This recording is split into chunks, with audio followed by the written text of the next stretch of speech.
projet ya Stade des Martyrs on a artiste héritier Watanabe tobandaki yango na Luanda tovandaka na chambre parce que batebele baokanisa neti héritier Watanabe soki ite obeta Stade des Martyrs lobby non ezalaki na début de l'année donc on a bengisaki na Angola bobeta double Atlantique na tunie obeti siko double Atlantique na Europe kuna ezalaki Olympia bakobeta malheureusement oyo elekanaki mais topesi kaka merci na Nzambe sikoyo kobeta su na Europe kobeta esika moko tokobeta susu nini artiste abike na beta Stade des Martyrs c'est na début de l'année na bisoko kobeta Stade des Martyrs nga na koaccompagner yo na linga na produire yo na événement mais nayebaki Stade des Martyrs wana te musicien liboso akoti na Stade des Martyrs c'est héritier Watanabe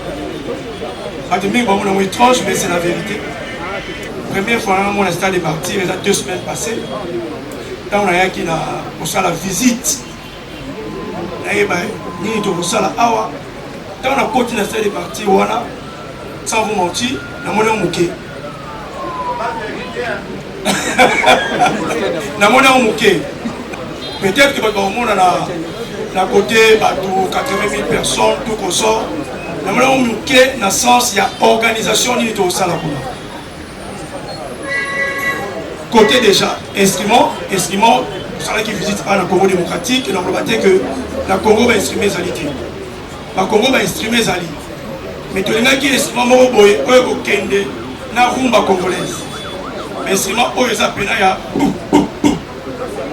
alors tu préférais qui qu'on soit brésilien mais que mingi ba olobaka to kena mo likolo mais c'est la vérité. Et là, on va angolais, on va dire que ça, on va dire que ça, on va dire polémique, on va dire que ça, côté instrument, on va brésilien, instrument et outil libanda, il y a qui n'angola, la minute oyo, ils ont un zéla et koya pour kota, à la Kinshasa. Donc, il y a un publié un moté, tout là, ça camion, il y a un kota à la frontière, tout consort. Capacité instrument. Nous avons plus ou moins 500 000 kW d'instruments autour de la Stade des Martyrs. Musique. Ingénieur de son ango, Oya Kosala, son héritier Watanabe, c'est un Brésilien. Ce n'est pas la première fois que la son héritier Watanabe qui est venu. Pourquoi parce que ingénieur de son art dans le Congo démocratique, le rose de Libanda. Il a qui choix producteur, il a qui choix artiste et parce que déjà la métier moi mingi na Angola na zoé kaka ingénieur oyo asalaka sonné na Angola on a préféré qu'il na bimai à na Congo démocratique pour l'échange voilà culturel côté lumière to lingaki to sala cohésion culturelle na makambo etali organisation na biso to suis ingénieur ya lumière ya Congo démocratique mais ça là qui peut choisir na ngai ça qui choisir artiste parce que la zone qui taille à Kotambola, la Kenaki est la maison tout y a lumière, il y a Kinshasa, la maison tout y a lumière, il y a son, il y a Kinshasa, la maison tout y a podium. Côté lumière, tu vas travailler dans Manon, comment entreprise des amis Sonolight. Alors, côté podium, c'est Angola. Mais avec une d'abord. La Kinshasa, la terre, la podium à Kinshasa. Tu préfères travailler là, Kenji Sono. Donc, au monde que la référence aussi côté organisation, et ça va référence au Oyo, Bino Boyebi, à la carte à marché, la Bisso. Podium, ils sont assurés par Kenji Sono. Lumière, ils sont assurés par Manon. Et instrument, ils sont assurés par un Brésilien. La canisse que vous allez décider. Instrument peut-être que la Rolbate, c'est pour la première fois. Bon, j'avais organisé l'activité. Mais la Moni, et pour la première fois depuis que Stade des Martyrs et les Stade des Martyrs, Boyoka, instrument, il y a des mois. Merci, merci. Isaac Yon Batumboli. juste pour nous rassurer, un son principal à brésilien, mais il y a un ingé son aussi congolais, Alex Mayombo, qui va l'assister. Donc pour nous rassurer, congolais associé à projet. Ah ouais, parce que l'ingénieur Kim a dit terrain bien, a dit complication de beaucoup de moi. Vous tenez la question vite fait. Ah, sur les sponsors. Après, quand vous parlez des grands sponsors, je ne sais pas si la Bra Congo Azamouké, je ne sais pas si Total Azamouké, je ne sais pas si Trace Azamouké, je ne sais pas ceux qui sont obstinés. Obstiné SRL, groupe Chilamouina. Mais habité par sponsor aux Oloba. Où est mon nez tous à la barre. Dommage, tous à la barre. Où est Mickey Wana. Jusque-là, tous à la barre. Là, nous tous anguilles instrumentés. Nous tous anguilles lumière. Nous tous à la nyonga moutouté. Où il y a ce senga qui comme budget.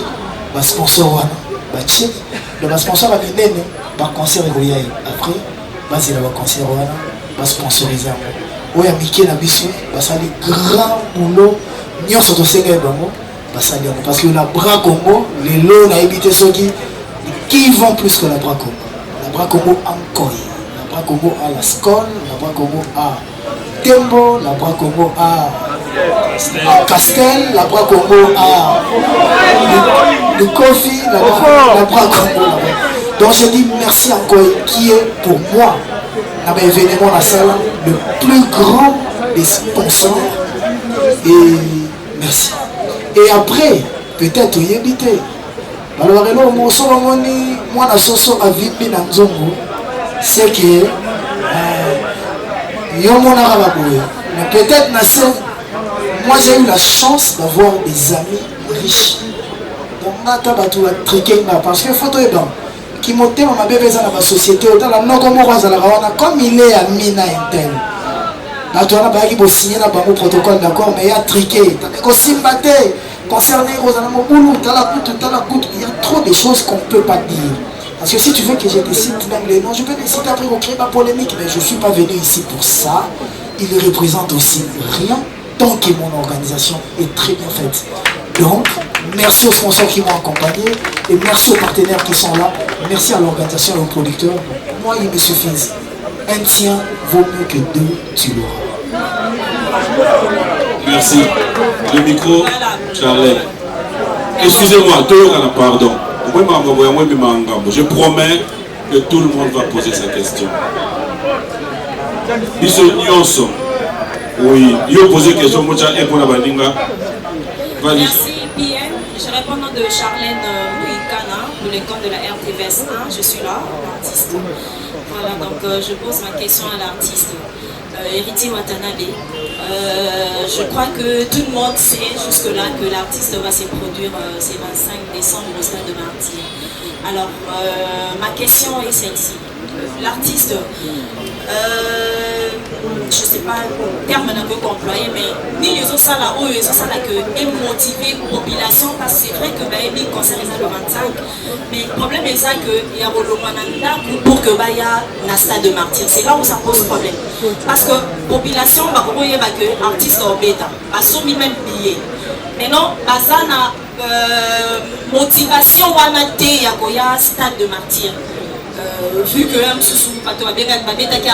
peut-être il y a eu des problèmes, il y a eu des morts, mes parents vont porte, mais de ton côté, nous sommes là pour que assurance en fait pour que il y ait un stade de martyr. Donc c'était un peu ça ma préoccupation.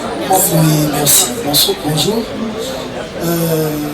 Oui, motivation est zéro pour venir à la conférence de presse.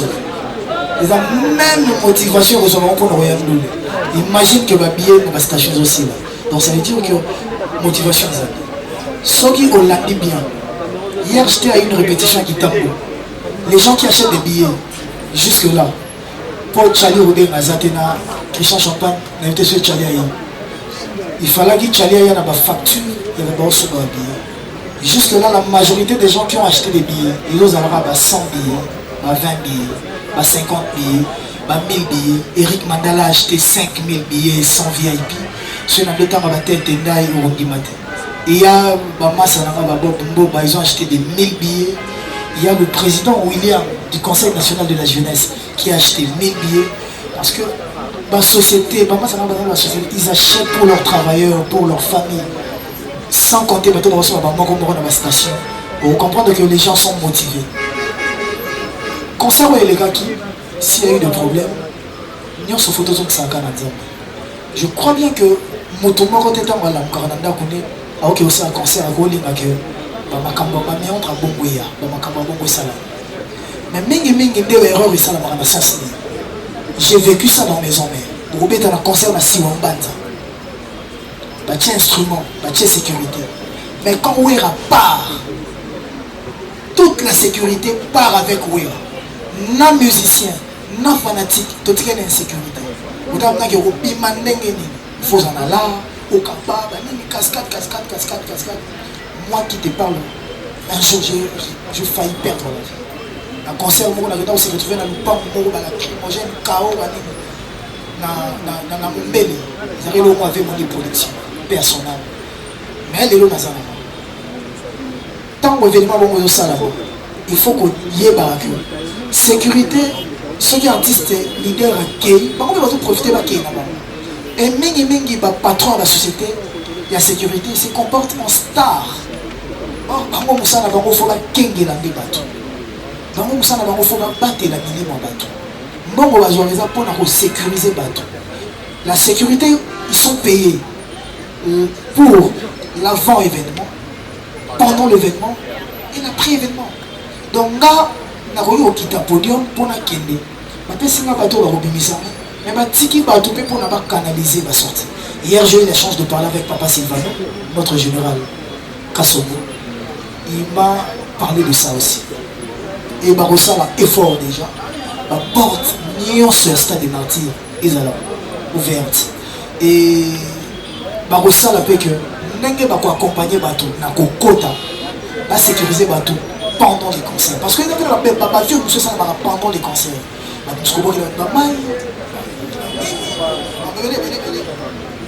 Et après les concerts, ils vont accompagner les gens.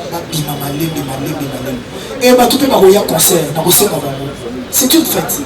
Concert, on a besoin de Noël, on va fêter en famille. Oui, et les orphelins, et les chégués, ils vont fêter avec quelle famille? Leur famille. C'est nous, c'est toi, moi, eux. C'est nous, on va fêter avec eux. Dans 2500, on va stade on a fait un kange porte des nez ba tout ba éviter ba kota ba froda ba kokota to match qui ti ba kota. Donc ils ont jour à Noël donc ils ont la fête. Ma parent oya na mwana na hier oya na leki na leki oya na ya na to conscientiser karabato que va se comporter bien parce que ceux qui leki oninga kufi micha la tête na parce que c'est la leki na ba et après la Bible nous dit attention pour battre les ceux qui prêtres quand notre Dieu la battelité notre bateau va battre là on va le protecteur le gardien par excellence notre Dieu sera avec nous. Je vous dirai une confidence le carnaval to salagi le carnaval est salami zoma n'a pas l'état la carnaval au monde a nombre de bateaux après vous comprendre mais dans le carnaval je ne dirais pas qu'il n'y ait pas eu de dégâts ma voiture mais il n'y a eu aucun mort. Pourquoi il n'y a aucun mort? Parce que moi, en quittant Djobour, en rentrant ici au Congo, j'avais fait un vœu à mon Dieu. J'ai dit, mon Dieu, je ne vais pas boire pendant le mois de décembre. Je ne ferai rien au mois de décembre. Eux, ils ont vécu dans la tous les jours. Ils ont vécu dans la tous les jours. Pour se sacrifier pendant eux. Je veux que l'événement dans tout le salon. J'étais devant et j'étais sur 24. Ma voiture est toute allée dans la moto. Un ami est venu me dire qu'il y a eu 4 morts. Je n'ai pas de ce gars. Si on a eu un accident, on a tout vivant. On a tout en bonne santé. Tout ça, on a répétition. Donc parce que si on s'en est vu dans le Zambéla, il y a des gens qui ont battu la roue, les gars, tout merci. Ok, Fanfan, tu vas vraiment m'aider. Si tu as la question, on va prendre le temps. On va prendre...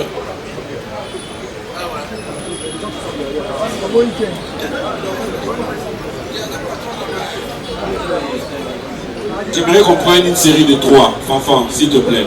J'ai compris que l'artiste a vraiment envie de parler. Donc, on va prendre une série de 3. Tu vas m'aider. Par exemple, Pico des à côté, Tozu 3. Tozu bien la Katika, tu prends 3. Tozu Yuna, Tozu 3. Comme ça, on fait l'équilibre. S'il te plaît. Bonjour, Richard Watanabe. Une série de 3. À poser, mon tour à poser et on va aller vite. Bonjour, frère. En tout cas, merci. Notre que nous tout à l'heure, le plus grand défi,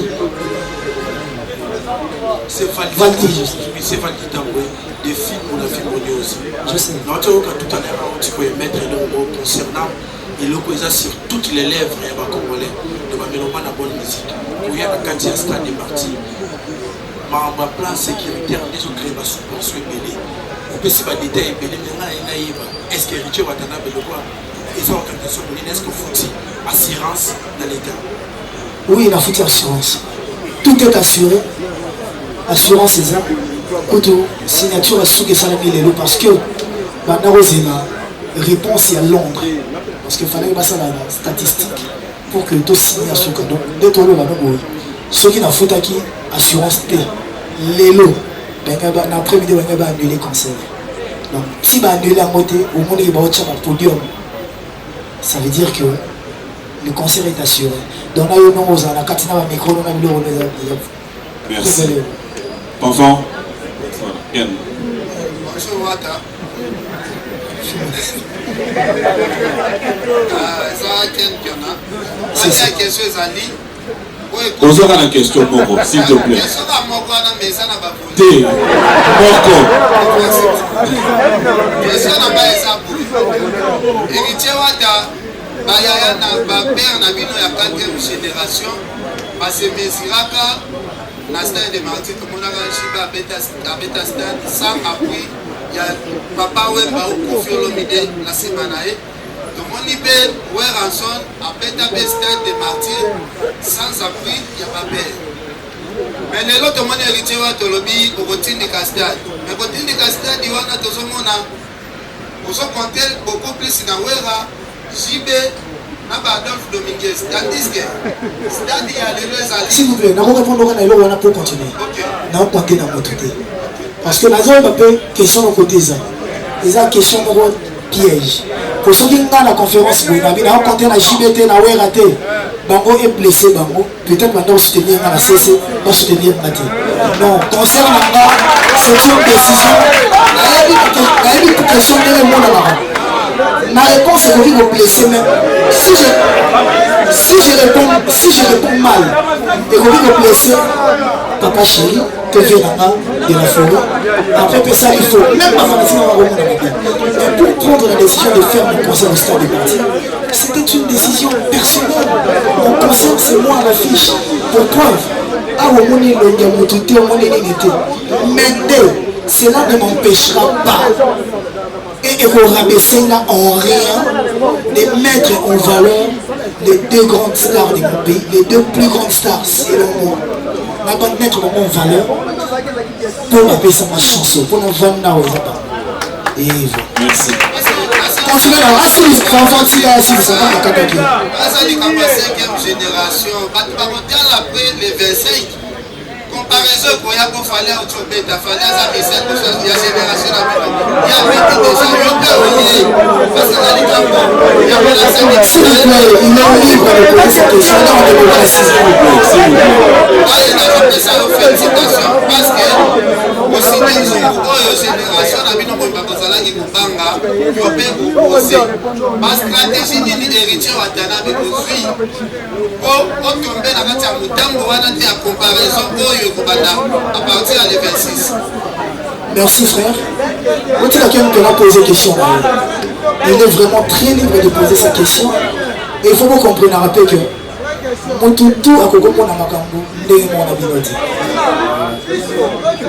Ken, frère, yo tout au côté moro, moi je te comprends.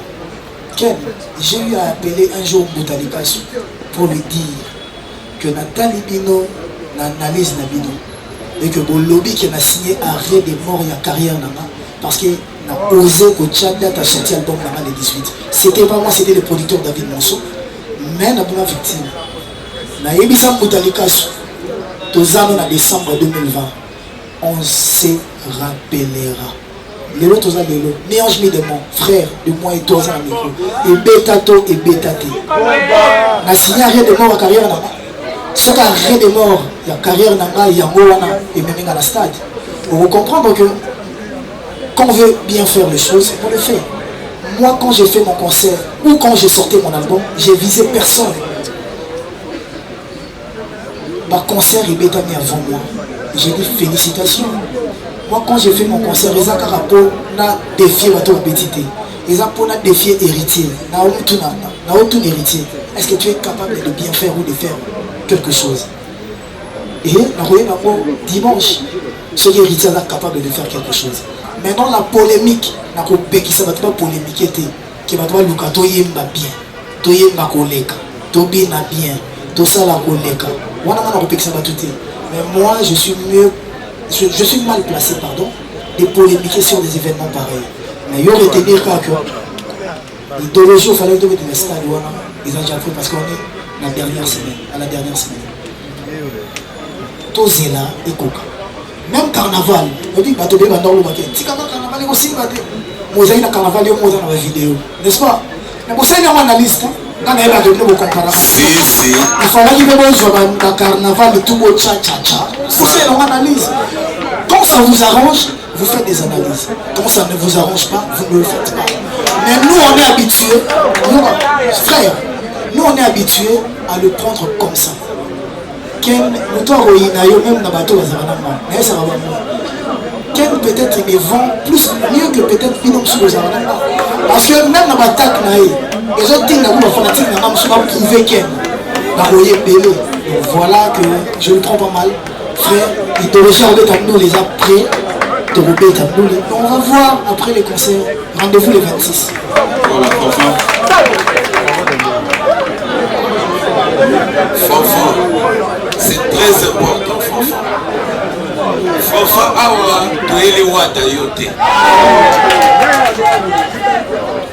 Alors, bonjour Président. Président, avant toute la question. S'il te plaît, s'il te plaît, on est vraiment plus parlé. Si, je sais. Oui, s'il te plaît. Tout le monde a eu le temps. Non. On va pas commencer à discuter. Ok, c'est bon. J'aimerais vraiment. Ok. Album de Bibara le 18 décembre. Boutalikasu Oyo Benaka. Alobara qui au ciné arrêt de mort. Boutalikasu de la vie, analyse la bino. C'est moi qui ai fait la promotion sur internet de Mi-Ange Mi-Démon. Tout le monde a aimé moi. C'est qu'on a toute la question là-bas.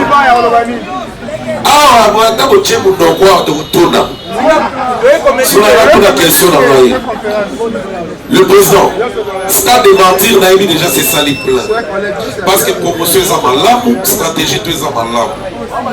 La maison de production et vous l'artiste. Pour s'arranger, après concert ou pendant les concerts, ou Kili Bobimba et vivre live. Nabandeli, maison de production, nayo mon staff, nayo artiste. Pour s'arranger comment? Pendant les concerts ou après les concerts, ou Kili Bobimba ou bazo s'attendre le concert ou pas vivre événement en live. Soit parce que ma concert est belé bétami et l'équipe kakaboye tout une version propre dans votre. Est-ce que vous arrangez qu'il va vivre live dans votre version propre dans moi après événement tout comment? Parce que l'on voit que tu ne les as pas battu. C'est ça ma question. Merci beaucoup. Merci Mouta. Déjà, l'événement toujours la trace. Une grande chaîne dans la visibilité mondiale. Je pense que vous allez bien. Après, pour les images, Fanfan, pour les images, il y a... Bon, il y a Trace, on a une équipe qui travaille. Il y a une équipe aussi. On s'est allé live sur le net, parce que peut-être qu'à Tony Papo, il y en a. Nous avons une équipe qui a captation et événements. Donc, tu reçois son, la qualité d'amont, c'est pas pour rien que le producteur aïe na matos il a jeté. Tu reçois son. Ceux qui inquiétude, les à côté, on a l'homo là et en haut parce que tout ça est à disposition. Par en live sur le net et après, après événement. Parce que stratégie n'a vu sur le travail, les a avant, pendant et après. Et ce, dans tous les aspects organisationnels. On a encore le banano, ça va détailler, sinon, comme on dirait, tu peux s'y promesses aux Zoloba. Nous, on préfère que Baya le 25, Basu Babillet na Bango, va s'installer dans la VIP, Bayawa. Na pigeon vert, Basu Babillet na Bango, c'est la VIP, c'est la grand public, qui est dans la station totale, Bissona Bino Tokotala, si Matobe Talisolo le 26. Et dans le cas de Topo Sanapete, ils ont un site, une machine qui bruyaka, une fréquence. Oui, un stade, oui. Même dans stade, on n'a pas de connexion. Oui, tu as même l'aéroport, tu as un drone. Mais drone, ils ont jamais Nicolas à 1 mètre. Parce que au bombardement, ils sont à l'aéroport en Gini. Donc, drone, c'est comme une arme. Donc, comme un drone militaire, donc, il y a un stade et l'aéroport, la voie du peuple. Et Coco appelle le pompe et explosé. Donc, comment on éviter donc si on a la live dans le stade, vous allez compliqué pour le Rwanda. L'État que l'on a monté pour connexion, ça a raté. Connexion, ça a compliqué. Après, on ne peut pas faire autrement. Fanfan.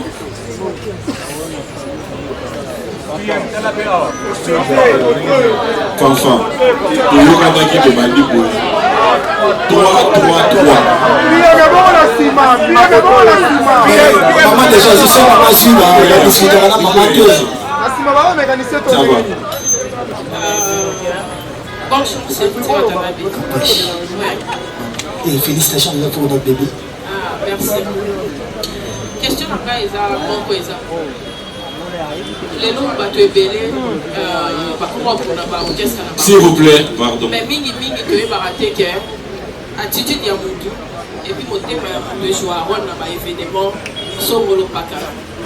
Est-ce que tu as entendu à éviter bah sous autour de sa stade ou à la kaka pour la montée manaye et donc pour la carrière 2 albums nyo solana bah que bele ba yaka nanu pour la héritier ou Watanabe yé gogo denga solana bien. Et puis ça va toi là nyo solana ça les promotion pour yo parce que bato bato ça stade doit des arabes bato ba yaka na orchestre wana les arabes bato ba orchestre mususu des ala kaka et donc on dit que ça bato nyo solana ba Hollanda non musique héritier non héritier Watanabe mais la personne d'héritier Watanabe voilà. Je sais pas partout dans ta boulard bah ça fait moi qui retient la ligne pour tout monde va ça na yo voilà la ligne pour tout monde et ça les langues que et ça les langues na kutana ba bolam et belé et je pense que ce qui me concerne à Mandelo ou à dimanche aussi bah avec les bien bah tout le monde va soutenir là va soutenir naka pour les artistes pour les qui bon moto et après bah na milobe la maman ceux qui n'ont boyé ceux qui n'ont boyé au baxelanga nini ceux qui n'ont boyé et golongolanga nini je suis ouvert tant de gens causer na ken piano autrement que bato boya mais ils savent pas que ngana ken piano to sola ken piano mais qui na répondra rêve mais en réalité bato ba yebinga ba yebi ken piano za parmi bato ba koko lekate ceux na chef un esprit wenge na chef un esprit à go a yebi ka go lekapete mais moi je me dis non il faut moto na moto za na pension na ye na mtasa la choix na ye ngana ye to tikali ba ndeko ma comment s'appelle l'artiste mso alingara mingi bolekama j'ai des frères dans ma famille qui sont pas fans d'héritier pourquoi na ko lingara bato na bene bona mokili bazala ka po ba ndeko na mso na ba kumisa ba misa mso donc na famille so ko ta vita okuti muta imana okuti muto ya renaissance okuti muta bilima eza choix mais même atoza muto ya bongo na tant sur le qui musique n'a pas allé au Tchaki radio je pense pas beaucoup à musique à artiste bon tant sur beaucoup à musique à muto sur tant sur tu calcules même pas mais petit na au qui noté donc voilà moi le bon côté on va apprécier Rachipa on continue dans ma bouille parce que jusque-là, là, mais quoi, il s'est arrêté. Et orgueil, qui danger, qui m'aime. Na mon arrivé au porter les matés. Na bima banda 1998 99 babayi banga na Kinshasa. Ti le loko mo na ngeta mama. Donc il est pas buta ba para nazara na ba. Imagine. Merci. Voilà. Bato la banderole les appelés na Kinshasa, ils ont onga na maticité. O batukutu na yebi mutu na makolote. Na ils ont ba nzamba chelo boko batu mo ba toucher mitema na bango. Donc voilà, je leur dis merci. Merci. On reste sur ces rangées. Franck Stémaï, Popol, Tony. Une question s'il te plaît, puis on va ramener le micro derrière. Merci. Bonjour Lydie. Merci DG. Félicitations pour le projet. C'est Franck Stémaï, Africa Info. Ma question c'est de savoir.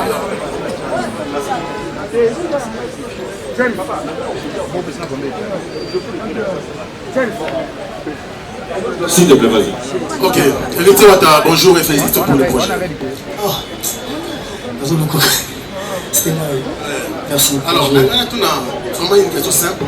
Est-ce que tout le monde va considérer Bénévita, parce qu'on va tirer à pelouse, mais il y a le 30 juin, il va la pelouse parce que par règlement, il y a un stade de périmètre qui va voter. Est-ce que Ouattara, a la possibilité de la pelouse et quelles sont les décisions de la pelouse? Oui, bien sûr, la pelouse, c'est comme à 2 poids 2 mesures. Et les lots, il y a Fachi Béton, on a 2 poids 2 mesures. Nenge Fachi Béton, c'est le président de la Bango, il y a Abisso, il y a Abisso tout. Donc voilà, donc je crois que Baroubé Samango, pour l'être la exhibition déjà, donc on peut être à pelouse. Mais, tout est à citer. Où l'on a un concert à Wenge? Les gens ont un Abisso. Concert à Wenge, les gens qui ont pris mon sous. Concert à Wenge, ils ont 2500 francs. Ils ont 5000 francs. Donc, si on a 5000 francs, on a divisé par 2. Au tient 2500. 2500. Nombre de bateaux dans la gradin. Au petit, on a C. Scandale, mort, des morts. Donc, Wenge va être très cher. Ils ont plus cher que nos concerts. Et peut-être il y a un limité qui bon moins à la bombe. Donc voilà. La disposition on se a prise. Wana mon côté de sécurité n'a pas été assez sur ça.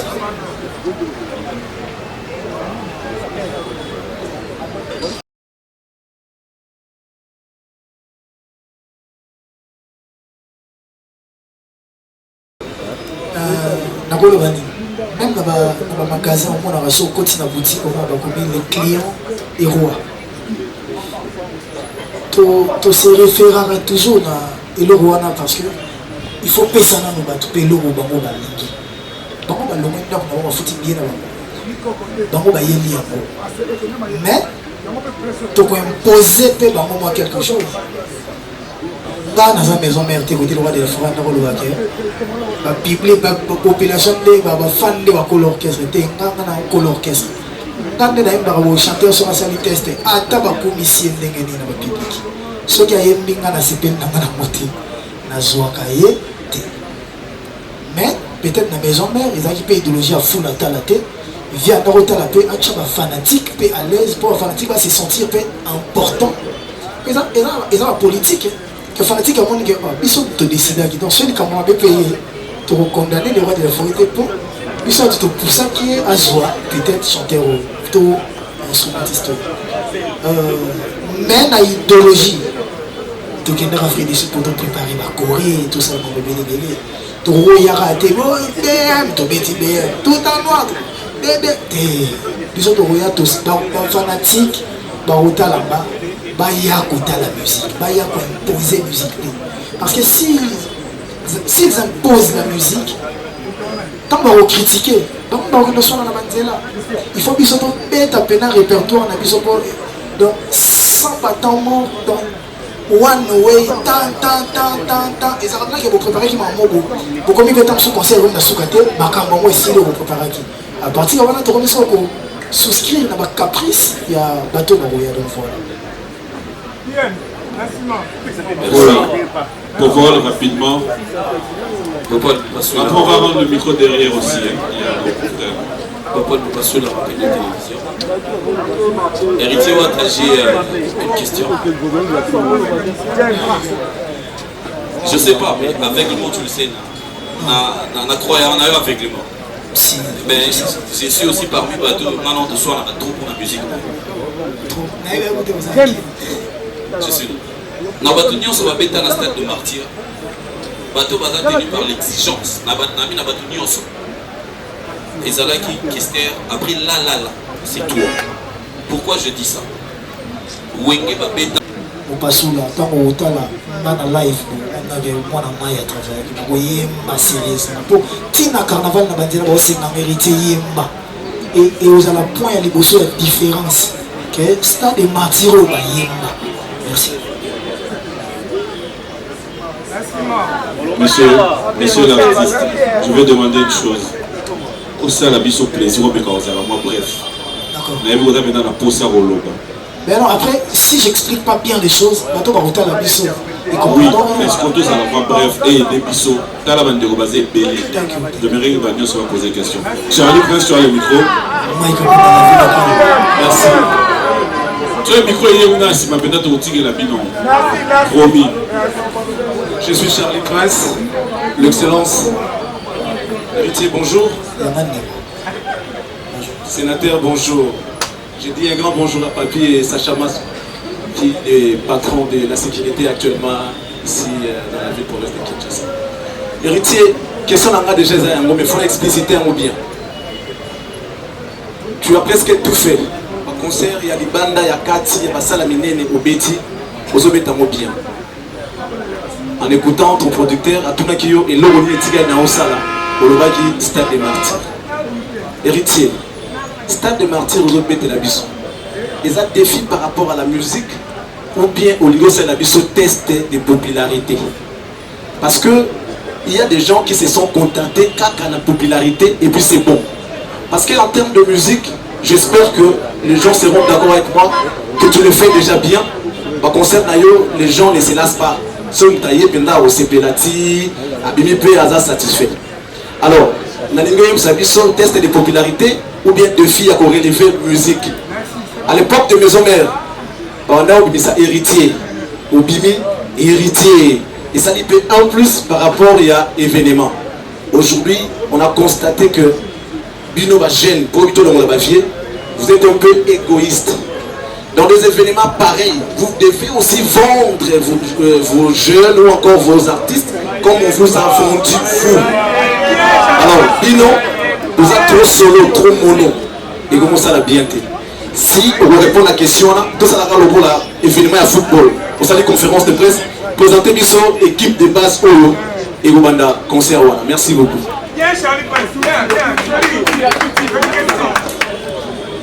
Question de monsieur Zalaki, ceux qui testent la popularité. Ceux qui testent la popularité, dans le carnaval, tout tambola qui est chassé au bimba, bateau monaki parce que bateau belé bazar bazalaki. Donc ça prouve que je suis populaire et ma popularité ne date pas d'aujourd'hui. Quand vous avez héritier, ils allaient dans Gabon, ils allaient dans Brazza, ils allaient dans Zambie, mais héritier, ils allaient partout en Afrique parce que je fais presque toute l'Afrique avec le roi de la forêt. Quand on a habité sur le pays, nous sommes des métrophes en Congo, qui sont moto et qui ont bamate. Sur le sur le 100%, ils ont peut-être 5% ou 10%. Peut-être qu'on a héritier, mais qu'on a héritier, donc moi je ne cherche pas la popularité. Moi je cherche la renommée. Moi je cherche laisser des traces. Je cherche avoir un grand nom. Je cherche très bon chanteur. C'est pour ça qu'il y a un petit peu espace. Nandole na ngai oboya Bercy à boire à Nengenelipo. Nandole na Bercy na bika okanga koto ambulance akandi koto chando avanisi. Donc nous le nanga tongo na oya tout robeta na le bagi on a baby et aux à la groupe d'accompagnement té que ba trois ans na rideau té na ezanga ke ngana zo yemba na bayaya ngane siko na yemba danger koleka bango wana de bien que ngana bomba bango té na ko bomba tout ça. Voilà. Laissez les chanteurs. Le micro. J'étais là. Très en gros, sur le danger pour la salle analyse. Mais personne ne m'a pris. Personne ne m'a pris. D'ailleurs, on a critiqué pas tout à l'heure. Il y a un peu ça les armes. Moi je suis là parce que nous on a commencé avec toi. Moi on a fait une histoire avec lui, on a fait une histoire avec lui. En tout cas, pour Nangaï, na remarqué aussi la makambo oyo mingi bakokate. Au banana maison mère, moi na moké héritier. Avec des albums, tu vas jusqu'au martyr. Et on a tout là. Pourquoi tu fais ça? Pourquoi? Des albums. Parce que ça n'a pas ma carrière solo avant, des albums, ma générique à danger. Et puis ici, mais il y a des albums, nous avons ma famille. Et puis nous avons un carnaval, on est sur l'exagération de ma campagne. Pour nous, nous avons un positif, nous avons un négatif. Là, on a déjà quelque chose dans ma campagne. Je me dis, pourquoi tu fais ça? Vous avez une histoire à part, Yayo. Merci. On comprend les questions là. Pourquoi tu fais ça? Alors répondre à Wana, pourquoi tu fais ça? C'est fini. Moi c'est star, maman star. Enfant. Pourquoi je fais ça? Dans la pose aromatique à trace. Parce que les défis sont faits pour être. Donc, un défi, et ça va pour être relevé. Ce qui n'a pas la tête n'a pas, qu'il faut ne pas avoir risque. Parce que oser faire le stade des martyrs, ils ont risqué qu'à terre, et ça va plein. Ils ont risqué même dans l'organisation, même dans le départ de la maman a risqué. Pour votre maillot de foot un peu dans le monde, maintenant ça la promo foot un peu. Vous comprenez? Ils ont souvent les maman a un grand risque. Mais le risque est mot, ça on peut la battre. Impossible les ensembles. Moi je sais que impossible les ensembles. Oh les ensembles étaient, ils sont impossibles. Merci.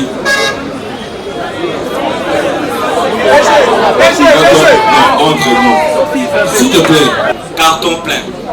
Le lundi, héritier, lorsque tu vas te réveiller le matin, on va se sentir sur le plan intrinsèque, sur le plan artistique, est-ce que tu auras au mati cap pour la carrière musicale ou bien tu auras encore des défis à vous défendre la future carrière?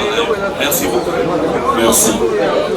Le lundi, je pense que je me réveillerai avec une prière et je me verrai encore très petit.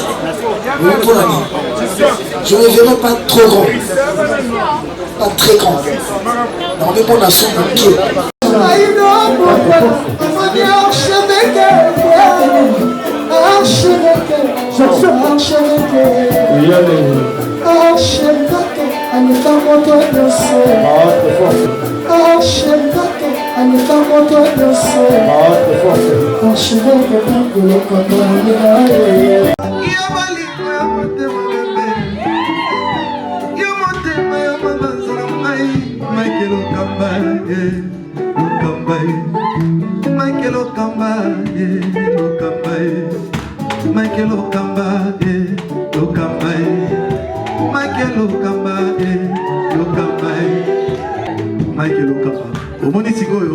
L'artiste, c'est l'improvisation. La honoré dans l'émission. Africa Elengi TV, votre chaîne, l'incontournable, la star des chaînes.